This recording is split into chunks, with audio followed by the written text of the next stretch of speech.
Who doesn't like walking into a movie theater and catching your favorite movie? Or what about sitting back on that big comfy couch watching an episode of NBC's Third Watch? How about a fully stunt-loaded, action-packed martial arts film? You know what? You don't want to miss this. Keep it locked right here. Do what you got to do. Take the remote, throw it out the window. Do whatever you got to do to keep it right here.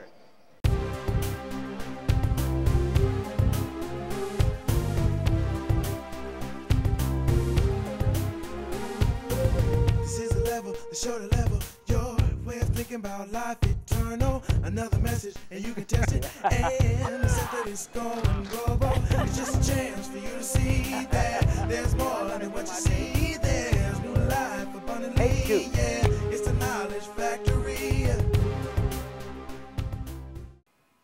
My next guest has done his job as an actor so well that he is loved and hated by women and men for the roles he played in Waiting to Exhale and Soul Food. You have seen him on Third Watch, NBC, and you can now see him on the television series Sons of Anarchy. Michael Beach and I had a moment to talk about how magic is created in Hollywood. Check this out. Get another large boy Ivy started. Here.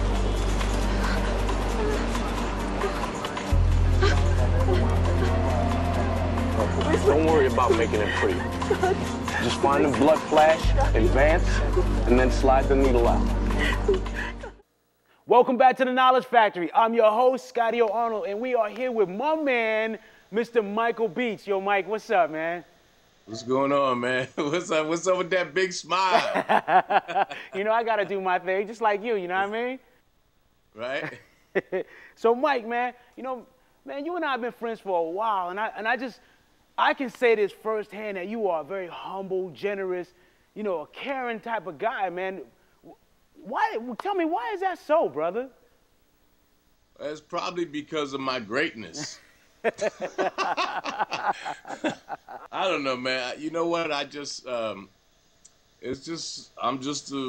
you know, a cat from the street that, you know, just got lucky, really. And most of my life is dealing with my family and, you know, with the problems I have like everybody else, you know.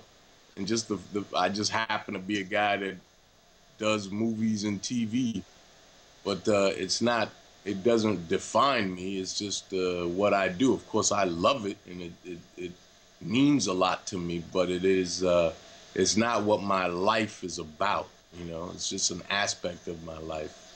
Right. Man, brother, you are an amazing actor, and I gotta ask you this. When you're doing your roles, how much of Mike Beach is in there? Well, it depends on the role. You know, it depends on what the character is that I'm playing. But basically, there's always an aspect of me because I'm not a schizophrenic, you know. I can't be two people at the same time. I can only emotionally, intellectually put myself in a frame of mind, in a moment, and use the part of me that is most like whatever character I happen to be playing. So, although I may not react as Mike Beach would react, there is an aspect of me that lives in every character that I play. You know? Right. You did a series on NBC called Third Watch, and that show was an awesome show. Now, was that show actually shot in New York, or was it shot, you know, in California? Where was that actually shot? No, that show was 100% shot in New York.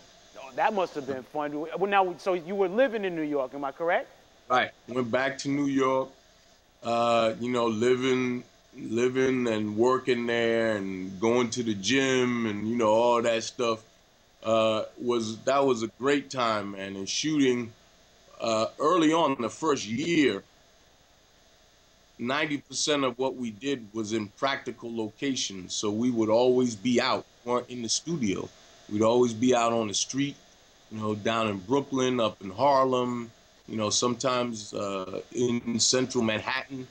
That was exciting because you don't, as you know, most series are shot in L.A. and they get the sound stages and all of that, and then every 5 or 6 episodes, if they're supposed to be in Miami or New York or wherever, they go to New York or they go to the location that they're supposed to take place in, and they shoot scenes from episodes, and then they just insert them into the final product so that you can see exteriors that everybody knows, oh, this is New York. Right, right. And so they can fool the audience into thinking that everything they're doing is in New York. New York 100%. We were in New York 100%. So Mike, what's up? What's next for you? What you got going on next? Right now, I just finished a remake, a feature film remake of Red Dawn, the Patrick Swayze film from the '80s with Charlie Sheen. Oh yeah. Old Crazy Charlie. Right. And now you know so Charlie, right? Huh? You know Charlie, right? Yeah, we've worked together. Yeah, we've worked together.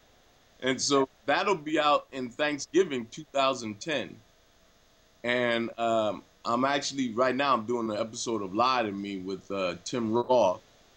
And I've just been doing a bunch of TV and guesting on TV shows. And Eric LaSalle and I have, we have a script that we're shopping around for a TV pilot. You know, so I'm doing that as well. Also, I've got this thing that I just had a screening for here that we're looking for producers for some backing. It looks like we have people interested. This thing called Diggs Booty. Okay. Can you share like a little bit with us? Huh? Can you share a little bit with us? Well, Diggs Booty is basically it's kind of like if Shaft and Austin Powers had a baby.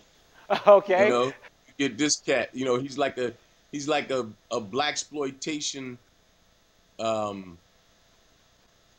It's a blaxploitation kind of spin-off, send-off, and we might be turning it into a series. We were thinking about the internet, but depending on who we get, it might be on some small national cable network.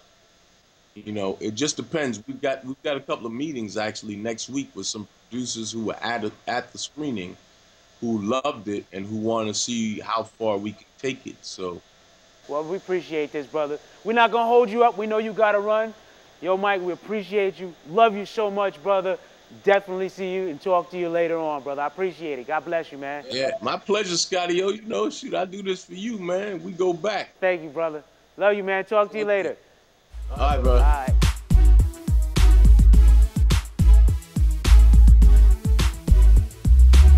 A level that's true to level you're thinking about life eternal.